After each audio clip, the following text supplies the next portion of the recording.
네, 끝내주는 인터뷰를 시작하겠습니다. 오늘은 좀 특별한 분을 모셨는데요. 우리가 에너지가 없으면 살아갈 수가 없습니다. 기후 위기를 극복해야 되고 또 한편으로는 AI 시대는 전기의 시대에 싸고 질 좋은 전기를 만들어야 되고 또 한편으로 에너지 자료를 만들어야 합니다. 이때 앞서 나가는 두 분이 계시는데요. 우리 국회에서 기후 에너지 정책의 선두주자인 우리 박정 의원님을 모셨습니다. 네, 안녕하세요. 안녕하세요. 네. 한국의 재생에너지가 한국의 미래다. 여기 아주 온 인생을 바치고 있는 우리 에너지 전환 정책 연구소의 이성호 소장 모셨습니다. 안녕하세요. 안녕하세요. 네, 두 분 반갑습니다. 네. 토마토 뉴스를 많이 사랑해 주시기 바랍니다. 예, 그럼요. 불러주셔서 최고의 감사합니다. 방송이죠. 네, 좋습니다. 며칠 전에 이재명 정부가 국가 온실가스 감축 목표 즉 NDC를 확장 발표했는데요. 이때 이를 실현하려면 기후테크 기술을 개발할 수 있는 기술 개발이 중요한 과제다 이렇게 떠올랐는데 결국 이번이 그 에너지의 근본적인 전환이 필요하다 이런 건데요. 이번 NDC 발표가 가진 가장 큰 의미는 뭐라고 생각하세요? 우리 의원님은? 그 2035년 NDC 발표할 때 그 이번에 53%에서 61%로 발표했어요. 그래서 제가 상임위가 기후 에너지가 붙었어요. 그 전에는 환경노동위원회였는데 이제 기후 에너지까지 들어와서 생산과 규제 뭐 이까지 다 하나의 이제 부처에서 다루게 됐고 그거를 우리가 감시하고 도와주는 그런 상임위가 됐는데. 장관님 왜 이렇게 이 브로드예요? 이 53에서 61%는 어떤 데 맞추겠다는 거예요? 이렇게 물어봤더니 장관 대답이 61%를 목표를 도달하기 위해서 지원하겠다. 그런데 산업에 대한 문제도 있으니 이 53%에 대한 규제까지를 거기 맞추겠다. 이렇게 하면서 결국은 61%를 충분히 자기가 할 수 있다고 그렇게 주장을 했어요. 그러니까 굉장히 중요하죠. 좀 전에 우리 총장님께서 말씀하신 것처럼 이 에너지의 전환이 굉장히 중요한데 그동안 산업계가 이 부분에 대해서 조금 미온적이었어요. 비용이 너무 크다 이런 거. 예, 비용이 큰 거죠. 그러니까 이것이 부담으로만 작용한다 이렇게 생각했는데 이거 발상의 전환이 필요하죠. 올해 노벨상 받은 그 아기용 교수가 그렇게 얘기를 했죠. 이게 파괴적인 혁신. 사실은 우리가 이 기존의 산업 구조를 보면 제조업이 너무 많아요. 그러다 보니까 포화가 되고 경쟁력을 잃어버리고 뭐 이렇게 되죠. 그러니까 중국이 굉장히 산업적으로 제조업에 대해서 발전하다 보니까 경쟁 관계가 심해지고 이렇게 됐는데 이제는 혁신적 파괴가 필요합니다. 그래서 4차 산업혁명이라는 게 마침 바람이 불고 있고 AI라는 게 화두 아니겠어요. 이래서 이것을 우리가 부담이라 생각하지 말고 새로운 먹거리다. 이렇게 해야 됩니다. 실제로 그래서 이런 재생에너지를 쓰지 않으면 앞으로 수출도 못하게 되는데 그동안 삼성도 고민을 많이 했을 거고 다른 SK나 이런 데서 고민을 했는데 때마침 이재명 대통령하고의 대담을 통해서 그 관세 정책에 대한 성공 뭐 이런 것들을 하면서 기업들도 일자리도 만들고 이렇게 전환하는데 과감하게 가겠다 했습니다. 그래서 이거는 이 비용적 부담으로 생각하지 말고 지속 가능한 발전을 위한 파괴적 혁신이다 이렇게 생각해 주는 게 좋을 것 같습니다. 우리 이성호 소장님 어떠세요? 예, 우리가 35년도 목표를 이제 정했고요. 이제는 실천만 남은 것 같습니다. 사실은 30년도까지 40% 저감하겠다는 목표가 있었는데 지난 윤석열 정권에서 이걸 외면하는 바람에 사실은 현 정부, 다음 정부의 과제가 어깨가 더 무거운 상황인 것 같고요. 그리고 우리 국민들도 이게 부담이 지는 문제라는 인식 같이 하면서도 함께 동참해 주길 바라고요. 또 그렇지 않으면 수출도 못하는 국제 질서가 경제 무역 질서가 바뀌고 있기 때문에 그래서 새로운 정부에서도 유엔이 권고하는 수준만큼은 좀 부족하긴 하지만 사실 30년 목표도 그 부족했기 때문에 한꺼번에 맞출 수는 없다는 점도 인정을 또 할 필요가 있고요. 어떻든 목표는 정해졌고 이제는 실천만 남았다. 그리고 그걸 위해서 재생에너지에 대한 새로운 접근이 필요할 시기가 됐다. 그리고 그게 우리 경제를 살리는 길이다. 그렇게 보고 있습니다. 그럼 결국 이제 감축 목표를 정하면은 이게 실현하려면은 뭐 방법이 있어야 될 거 아니에요? 그 실현하려면 가장 큰 방법이 뭐죠? 일단 수치적으로 좀 다시 한번 살펴보면요. 61%를 감축하려면 재생에너지 생산을 270 테라와트시까지 끌어올려야 됩니다. 그래서 이것이 270 테라와트. 네, 270 테라와트시. 그래서 전체 37%를 재생에너지로 해야 되는데 지금 10% 조금 넘는 거 아니겠어요? 그러니까 엄청난 목표량입니다. 그래서 지금은 63 테라와트시니까 4배를 더 생산을 해야 돼요. 근데 생산하는 신재생 에너지라는 방법이 태양광, 풍력, 뭐 지열, 조력 여러 가지가 있겠지만 지금 태양광과 조력 풍력이 가장 그 확실한 재생 에너지원이죠.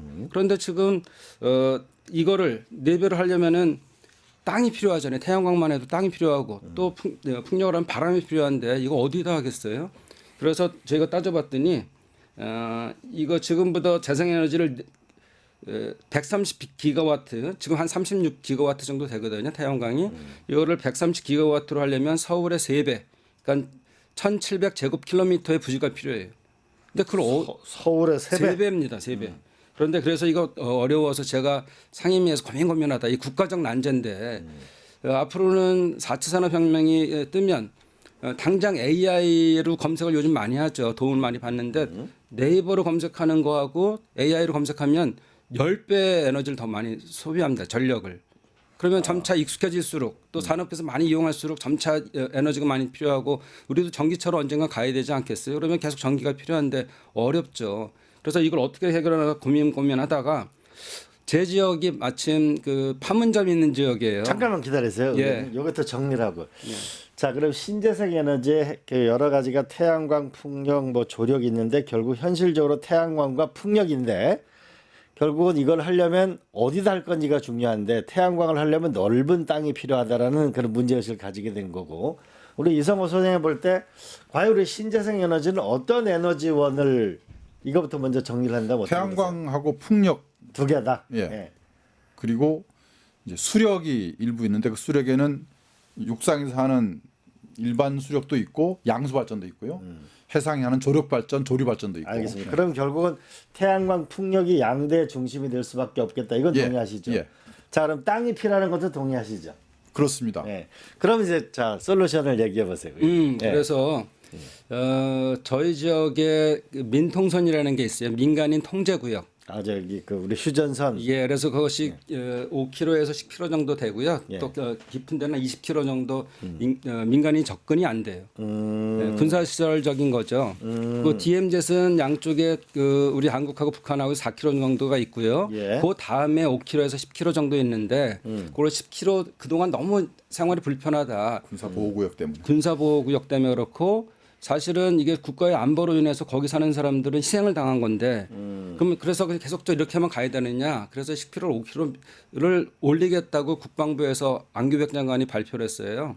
그래서 제가 정리하면은 이 경기도 북부의 유휴지 그러니까 예. 그 휴전선 주변에 민통선을 10km에서 5km 그러니까 5km면 굉장히 긴 예. 면적이 나오겠네요. 그걸 올리든 안 올리든 현재 그 안에는 사람들이 접근을 못하니까 민간인이 적게 사시고 그러다 보니까 거기에는 뭐 간간히 농사를 지시지만 유유지가 굉장히 많이 있습니다. 그 민통선 안에 그 땅 소유 형태는 어떻게 돼 있어요? 지금 파주만 살펴보면 국공유지 국가나 이제 지방 정부가 갖고 있는 게 30% 정도 되고요. 예, 30%. 예, 12%는 미등록입니다.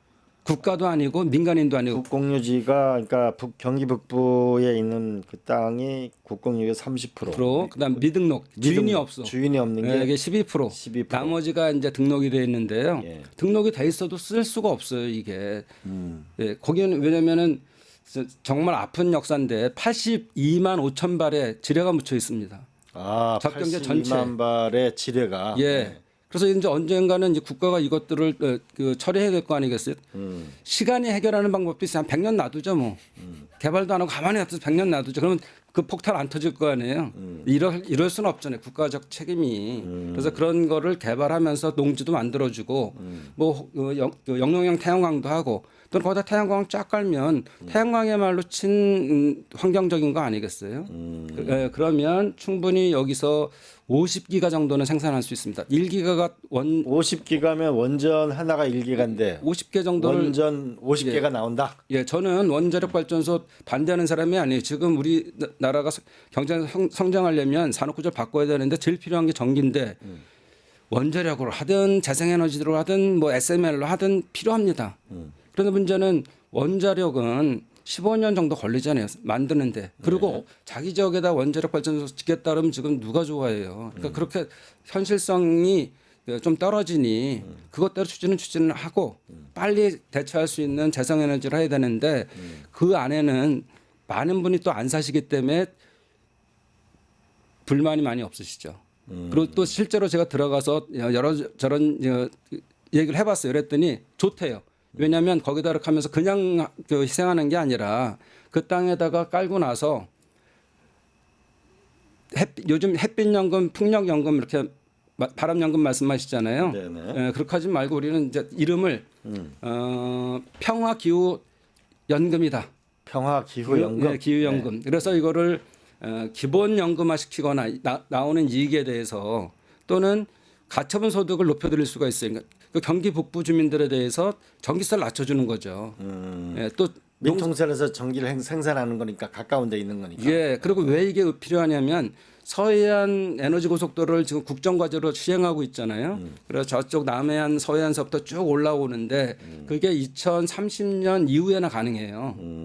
근데 지금 서울은 전력 자립도가 12%, 경기도는 62%인데 요즘 조금 지산지소 자기가 생산한 곳에서 자기가 쓴다. 이렇게 돼 있잖아요.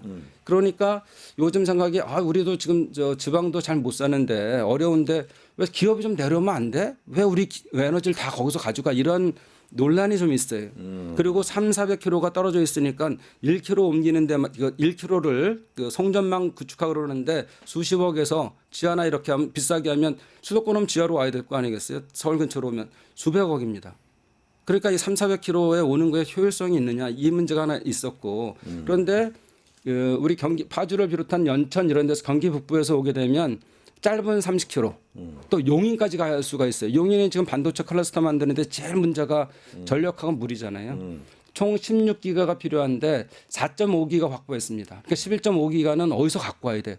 근데 어디서 갖고 와요? 지금 그것도 제일 안전데 이렇게 빨리 그 경기 북부에다가 민통선 안이나 북상시켜서 그 군사시설 보호구역 여기다 만들게 되면 여러 가지 이점이 있거든요. 그래서 송전하는 데에 대한 배전망 비용도 적게 들고 또 수도권에 전기를 공급할 수 있고 또 주민들은 기본소득을 받아서 좋고 가처분 소득이 올라가서 좋고 뭐 일석몇조죠 이러면 엄청나죠. 한 6조쯤 되네. 예.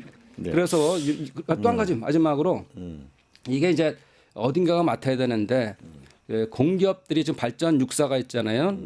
그래서 이 6사 중에 지금 석탄 에너지를 떼서 화력 발전소가 5군데가 있는데 2040년이면 이 화력 발전소를 이제 그만 못 하게 돼 있어요. 완전히. 그러면 거기 계신 분들은 어떻게 하시겠어요? 그러니까 정의로운 전환이 필요하죠. 그동안은 이 재생에너지에 대해서 90%를 책임졌던 건 민간 기업이고 되려 공기업들이 앞장서지 않아 갖고 거기 10%밖에 안 했던 거예요. 이걸 바꿔야 되거든요. 국가가 앞장서서 공기업이 앞장서서 그럴 때 이분들의 정의로운 전환, 일자리 이런 것들도 해결할 수 있는 방법이죠. 그럼 일석칠조죠? 7조네. 뭔가 행운을 가져다 오시네요. 그 우리 박정 의원님이 경기도급 민통선에 있는 이 땅에다가 이 태양광을 설치하자. 그래서 주민의 소득도 수도권의 전기 공급도 용인의 반도체 문제도 그다음에 우리 에너지 고속도로에 들어가는 비용도 줄이고 그러니까 이거 어떻게 생각하세요? 아주 좋은 아이디어라고 생각합니다. 제가 경기연구원에 그 용인 반도체 산단 전기 공급 어떻게 할 건지 뭐 같이 보조 연구하고 있는 상황인데요. 예. 어떻든 경기도가 워낙 땅값이 비싼 데라서 부지 구하기 어려웠는데 그 박사들 아이디어 중에서도 이 민통선 그 안에 그리고 군사 보호시설 보호구역 묶여 있는 예. 원래 민통선이 2km, 2km니까 그 바깥으로 또 말씀하신 대로 5km, 뭐 10km, 20km까지 되면 워낙 넓으니까요. 그래서 그걸 활용하면 경기도의 부진환을 해결할 수 있겠다. 예. 그래서 화석열 중심 시대 때도 경기도 전력 자립률이 아까 말씀하신 대로 62% 이렇게 되는데 태양광 풍력 중심 전력 시대에도 그 정도 돼야 되는데 그러면 경기도 워낙 많이 쓰는 곳이 경기도거든요. 전체 우리 국가 전체 전력 20%가 쓰는데 그걸 공급하려면 설비가 엄청 깔려야 되고 부지가 엄청 필요한데 민통선과 그거 가까운 군사시설 보호구역 쓰는 게 어떻겠느냐 했는데 의원님이 그걸 들어주시면 정말로 국가적인 일이라고 생각합니다. 제가 그래서 우리 현안 보고를 이제 정부로부터 봤는데 4억 7천만 원의 용역비가 필요하다 장관한테 이랬어요. 이걸 추진해 보기 위해서 타당성 검토를 하자 그랬더니 김성환 장관이 바로 용역하는 것보다 바로 실시하는 게 좋겠습니다. 이렇게 대답을 했고요. 또 국무총리도 그걸 만나서 김민석 국무총리가 이 NDC에 총괄 하시잖아요. 그래서 이런 걸 말씀드렸더니 좋은 방법이라고 또 대통령께서도 그래서 이게 착착 잘 진행되고 있고요. 네, 진짜로 이게 100기가 정도를 더 재생에너지를 만들어야 되는데 한 50기가만 이 평화기후 에너지 고속도로를 해결해주면 나머지 50%는 서해안 에너지 고속도로라든지 이런 걸 통해서 또는 다른 지산지소 작게 하는 걸로 건물 뭐 재생에너지 태양광 같은 거에서 하면은 충분히 우리가 4차 산업으로 가는데 뒷받침이 확실하죠. 그러니까 GPU 26만 장을 확보했으니까 그 AI 3위로 갈 수 있는 이제 기반을 만들었어요. 반도체도 갖고 있고 그런데 제일 문제는 저는 전력이라고 봅니다. 전력. 지금 박지원 의원께 굉장히 중요한 지적을 해주셨는데 결국 신재생 에너지로 가야 되는데 이걸 어디다 할 것인가. 그러니까 결국 이제 수도권에 주로 전기를 쓰는데 그 전라남도에 태양광을 잔뜩 만들어 놓고 그걸 또 에너지 고속도로를 가지고 오면 그럼 전라남도 뭐 먹고 사냐 이런 문제가 있었는데 수도권에 많이 쓰는 전기 부분을 이 파주 우리가 민통선 주변에 여기다가 태양광을 설치하면 용인의 문제도 해결되고 수도권의 전기 문제도 해결할 수 있고 그러면 에너지 고속도로가 전부 다 돈을 많이 들여서 오는 것을 절약할 수도 있다. 이런 에너지 고속도로 부분에서 대안도 될 수 있다고 그러는데 거기는 어떻게 생각하세요? 아주 공감하는 것이요. 지금 에너지 고속도로를 서남해안에서 만들고 또 40년대에는 동해안 만든다고 했지만 시간이 꽤 걸리는 과정입니다. 30년 이후에 가능한 문제고요. 그리고 수도권에 쓰는 거를 이 에너지 고속도로를 통해서 다 가져올 수가 없어요. 지금도 수도권에서는 3분의 2는 자체 생산하고 3분의 1만 가져오는 거라서 가져오더라도 제한적으로 가져올 수밖에 없기 때문에 기본적으로 이 수도권에서도 자체 생산 반드시 하지 않으면 바깥에만 다 가져오는 것으로는 불가능해요. 왜냐하면 송절로 세우느라고 엄청나게 민원도 생기고 공간 제약도 있어서 실제 물리적으로도 어렵고 그래서 반드시 해야 된다고 보고 유휴부지 잘 활용하는데 어떻든 민통선과 군사시설 보호구역 잘 활용하는 거 필요하고요. 또 사실 파주가 서해안이라서 이 황해가 중국하고 우리하고 100km, 200km 이렇게 되는 공간인데 중국은 50km 넘어에서도 풍력 발전을 해요. 근데 우리는 기껏 22km까지만 12회까지만 풍력 조사도 하고 허가를 하는데 이거를 30, 50km 그 바깥으로 연장하면 가능하거든요. 그래서 수도권에 필요한 전력을 육상에 필요한 태양광 풍력 그리고 해상 풍력, 인천 앞바다, 평택 앞바다 다 경기도니까요. 다 하면 좋겠다는 아이디어를 내고 있는데 어떻든 지금 이제 이 오늘의 초점인 민통선에 그걸 하게 되면 에너지 고속도로에서 올라올 걸 뭐 사이즈가 10이어야 되는데 이걸 지금 뭐 3으로 줄일 수 있는 거고 또는 5로 줄일 수 있는 거니까요. 1조 아까 1석 7조까지 갔나요? 1석 8조도 있습니다. 아니 7을 해요. 이제 행운의 숫자 7이니까. 그런데 다른 걸 줄이더라도 왜냐하면 지금 그 우리 재생에너지 특히나 태양광에 대한 것들이 국내산 기술로 또는 패널을 이용해서 61%까지 했었어요. 2019년까지는. 근데 지금 갑자기 줄어들어 41% 떨어졌습니다. 맞아요. 78에서 41로. 그러니까 반토막 났어요.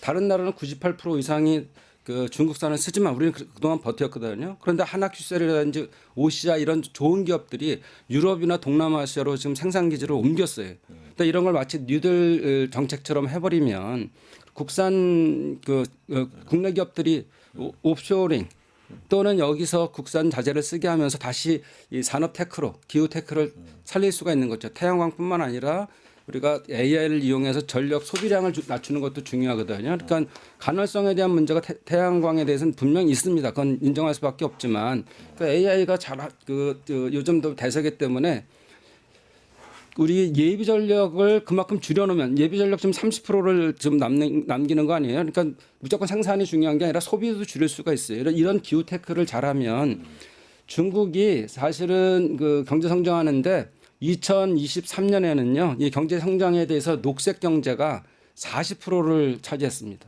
물론 24년에는 좀 줄어들긴 했는데 26% 경제 성장에 대한 26%를 책임졌어요. 지금 중국이 미국이 한 70% 정도 GDP 되는 거 아니겠어요?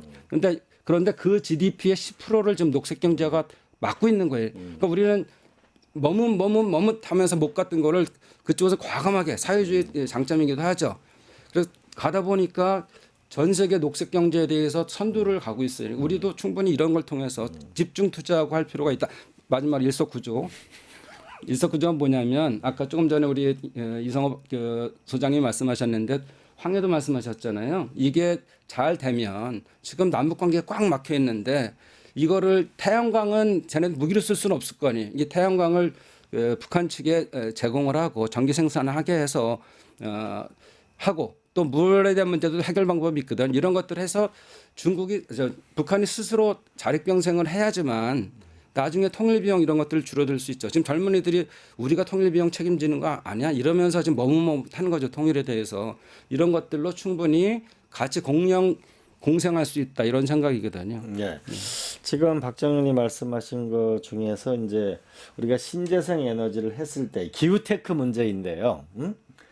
이게 우리는 머뭇머뭇할 동안 중국이 태양광과 풍력이 아주 압도적인 세계적인 기술의 증가를 가졌는데 우리가 신재생 에너지 투자를 하게 되면 중국 기술을 다 갖다 쓰는 거 아니냐 이런 반론에 대해서 지금 말씀을 해주신 거죠. 이렇게 거대한 걸 우리가 직접화된 투자를 하게 되고 뉴딜을 하게 되면 우리도 기술력 상승을 가질 수 있다 이렇게 보시는 거죠. 맞습니다. 그렇죠? 예. 거기에 어떻게 생각하세요? 아주 좋은 포인트 같고요. 사실은 태양광 기술이 반도체 기술입니다. 우리 반도체 잘하는 것처럼. 그래서 2000년대 초반에는 삼성전자가 언제 이 태양광 들어오느냐 해외 전문가들 항상 관심 가졌던 분야였었는데 타이밍을 잃어버려서 못 들어왔죠.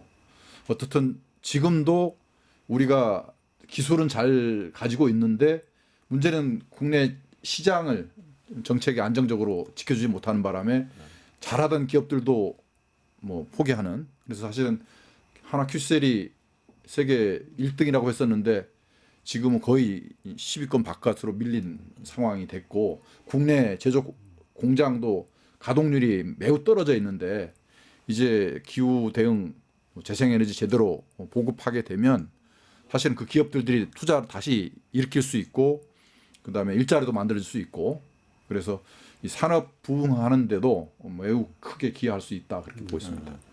그러면 정리를 해보면 이렇게 하면 되겠네요. 그러니까 우리가 광주 전남 쪽에 태양광과 해상 풍력을 대규모로 해서 거기에 샘 엘트만이 하는 소위 데이터 센터와 기업 도시를 해서 전남 지역이 먹거리와 경제를 만들고 그리고 원래 만들랬던 에너지 고속도로는 좀 용량을 줄이고 이거를 그 민통선에 있는데 거기다 대규모의 태양광을 만들어서 수도권과 용인의 이 반도체 문제를 해결하고 이러면 산업도 일어나고 소득도 일어나고 지역 균형 발전도 일어날 수 있다. 이렇게 정리하면 되겠습니까? 예, 제가 박정어학원 원장 출신인데요. 그걸 영어로 딱 표현하면 윈윈. 아, 윈윈.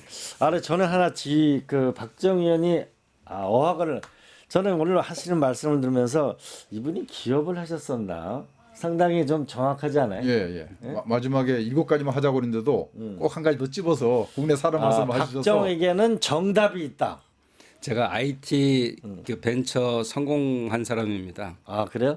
어학원이니까 무슨 IT가 그랬지만 IT가 인포메이션 테크놀로지예요. 그 당시에 정보를 가지고 컴퓨터를 막 사용할 수 있는 세대였기 때문에 네. 더 유명한 학원들이 많이 있었지만 저희가 문제 분석하고 같은 유형을 모아내고 틀리게 되면 그분은 그 틀린 학생한테 계속 같은 유형의 문제를 주고 뭐 이런 것들 컴퓨터를 잘 사용했거든요. 이게 IT지 뭐가 IT겠어요. 네, 그래서 그 사업을 한번 해봤고 벤처를 해봤기 때문에 충분히 이런 걸 통해서도 우리가 다시 또 대기업뿐만 아니라 지금 작은 기업들 벤처들이 좀 커야 되잖아요. 예. 그러니까 우리가 AI든 반도체나 이런 것들은 국가가 지금 국민성장 펀드를 통해서 150조 모아서 돕고 있고 또 민간 기업들도 이렇게 마중물 주니까 스스로 지금 투자해서 하겠다는 거 아니겠어요? 600조 투자하겠다 전체 보니까. 그래서 좀 생태계가 잘 가고 있지만 중소 벤처 스타트업을 키워줄 방법이 필요해요.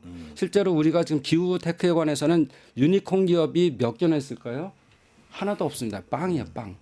근데 이거는 다른 나라는 지금 이 유니콘 기업들이 우후죽순으로 이런 기후 테크를 통해서 일어나고 있거든요. 그래서 이게 새로운 먹거리인데 없던 걸 만들어내는 건데 여기에말로 위기를 기회로 이게 위기가 기후 위기잖아요, 진짜로. 좋은 말씀인 것 같아요. 그러니까 네. 우리가 기후 위기 탈탄소하게 되면은 기업의 비용이 늘어나는데 이렇게만 하는데 이게 새로운 기후 테크를 통해서 새로운 미래 산업을 만들어낼 수 있다. 이런 관점 굉장히 좋으신 것도 사업을 해보셨으니까 좋은 것 같은데 우리가 기후 테크 이런 부분에 현재 눈에 띄는 기업이 있거나 뭔가 이런 것에서 미래 산업을 만들려면 어떻게 해야 되죠? 우리나라에서 찾으려고 하면 좀 어려운 것 다른 나라는 같고요. 어떤 예. 다른 나라 어떤 기업이 있어요? 저는 관심 있는 게 이제 영국의 기업 중에 예. 그 수요 반응 시장을 잘 그게 이제 비쌀 때 모자랄 때 비싸지고 남을 때 싸지니까 에너지를 저장했다가 쌀 때 저장하고 비쌀 때 파는 그런 기업들이 성공하는 사례들이 유럽 뭐 영국 미국 등에서 보여지고 있어서 이 전력 시장이 좀 이제 가격 신호에 따라 가지고 소비자든 생산자든 그 반응할 수 있도록만 만들어 주면 거기에서 많은 기회가 만들 수 있겠다 이렇게 보고 있고요. 두 번째로는 이제 스마트 그리드라고 해서 이제 송전선로 새로 깔긴 합니다만 지금은 워낙 이 변동성이 심하기 때문에 이 개통의 유연성, 전력 개통의 이 소비나 공급의 유연성을 높여주는 이런 기술이 굉장히 중요한데 그거 관련해서 뭐 미국, 중국, 그다음에 유럽에서는 관련 기업들도 굉장히 많이 성장하고 있어서 그 두 가지 저 강조하고 박정희는 사업도 하셨고 IT도 하셨고 또 중국에서 유학도 하셨고 이 글로벌 마인드도 있는데 자 오늘의 우리는 현재 세 가지 안에 기후 위기를 극복해야 되고 값도 싸고 질이 좋은 전기도 만들어야 되고 또한 에너지의 독립도 이뤄야 되고라고 하는 부분에서 전권을 줬다 박정희 의원한테 그렇게 된다면 나는 이렇게 이 문제를 해결하겠다고 해서 다시 한번 정리해서 말씀해 주신다면 지금 이재명 정부가 기획재정부를 두 개로 나눠서 기획과 재정을 독립시켜서 각각의 고유한 역할들을 잘하게 하는 게 굉장히 큰 구조조정이 있었고요. 그다음에 산자 중소 벤처 기업부에서 두 개 다른 부처였죠. 위원회로 치면 하나였지만 거기서 기후 에너지 부분을 환경으로 붙인 건 아주 잘했다. 왜냐하면 단순하게 이걸 규제 환경 정책으로만 봤던 것들이 있었고 하나는 산업 정책으로 봤던 거를 잘 조정시켜서 이 두 개가 잘 믹스되게 하는 것이 필요하거든요. 이거는 다른 것보다도 추진력이 필요합니다. 좋은 일이라는 걸 머뭇머뭇하면 안 되거든요. 일본이 그동안 우리 IT 때문에 결국 뒤처졌고 지금 저렇게 잃어버린 20년째 가고 있는 이유가 기획은 잘하는데 실행을 못한다. 추진력이 없다 이거였어요. 그래서 저희가 이런 것들을 속도를 내서 추진을 해서 가야 되고 제일 중요한 거는 대국민의 설득이죠. 설득. 근데 이미 많은 것들이 국민들이 잘 이해하시는 것 같고요. 정권 준다면 하나 하고 싶은 게 있습니다. 뭡니까? 국립 기후 위기 체험관. 국립 그래서 우리 국민들이 지금 에너지를 많이 만들어내고 산업 전환도 중요한데 이 기후 위기에 대한 것들을 절실히 느끼고 이것들을 정책을 했을 때 호응을 해줘야 되거든요. 근데 지금은 재생에너지 가야 돼 그러면 대부분이 맞아요. 이 정책이 맞아요. 그런데 세금 문제로 가면 자기 비용으로 들어가면 반대가 심합니다. 그렇기 때문에 이런 것들이 단순히 손해 보는 것이 아니고 나중엔 반드시 이익으로 돌아온다. 그리고 우리나라가 이제 10대 선진국이 됐잖아요. 어떤 국가 경쟁력으로 보면 6위도 막 올라가고 국방은 5위인데 이제는 우리가 주도할 때도 됐다 이런 것들을 너무 눈치 보면서 쫓아가다가 어떻게 하려고 그러지 말고 그러니까 기왕에 계속 몇 번째 말씀드리지만 이거를 부담으로 느끼지 말고 과감한 정책 파괴적 혁신을 통해서 이것이 산업화되고 먹거리로 되고 또 우리가 다른 나라 보라는 듯이 그래 저기는 기후 악당이 아니고 기후에 대한 정말로 존중하는 그런 나라에 이렇게 존중도 받아야죠. 그래서 추진력 대국민 설득과 추진력을 위한 국립 기후 위기 체험센터 이거 하나 만들고 싶습니다. 실행력이 중요하다. 그리고 또 하나는 국민적 설득이 중요하다. 이 두 가지를 이룰 수 있는 리더십이 절실히 필요한 시기라고 봐집니다. 우리 이성호 박사님이 이재명 정부가 정말 성공하려면 에너지 정책에 성공하려면 한 가지 정책 건의를 한다면 무엇을 하시고 싶으세요? 금방 박정 의원님 말씀하신 대로 기후위기 체험관을 통해서 국민들이 실제적으로 느낄 수 있도록 하는 게 매우 중요할 것 같고요. 그래야 지속 가능한 정책이 국민들로부터 지지가 가능하기 때문에 그게 중요할 것 같고요.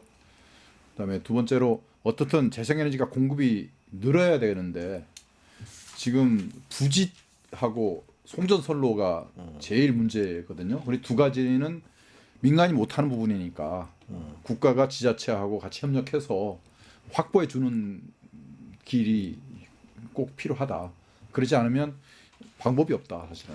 그래서 지금은 뭐 이격거리 규정도 있고 뭐 여러 가지 민원도 있는데 그거를 민간 업자한테 맡겨서는 안 되고 국가와 지자체가 나서서 부지 문제, 송전선로 문제 해결하면 재생에너지 문제 해결할 수 있고 기후 대응할 수 있다. 그렇게 보고 있습니다. 네, 저는 박정희 의원님 말씀을 들으면서 그 민통선의 태양광 얘기를 들으면 정치라는 게 상상력이 필요했는데 상상력을 가져서 참 좋다. 우리가 어떻게 상상하지 못했던 것이잖아요. 거기에 이제 부지 문제하고 송전선로 문제를 해결하는 거. 또 하나 사실 이게 현실적이어야 되잖아. 그런 면에서 이 경제성 문제를 조목조목 비교 정리해 주신 부분은 참 돋보이는 부분이었다고 생각합니다. 박정희 의원님 오늘 감사합니다. 좋은 말씀 많이 들었습니다. 다음에 또 불러주실 거죠? 물론이죠. 예. 우리 이성호 박사님 감사합니다. 네, 수고하셨습니다. 감사합니다. 네, 감사합니다. 네. 그 광고 듣고 시작하도록 하겠습니다. 감사합니다. 파타타타 증권홍합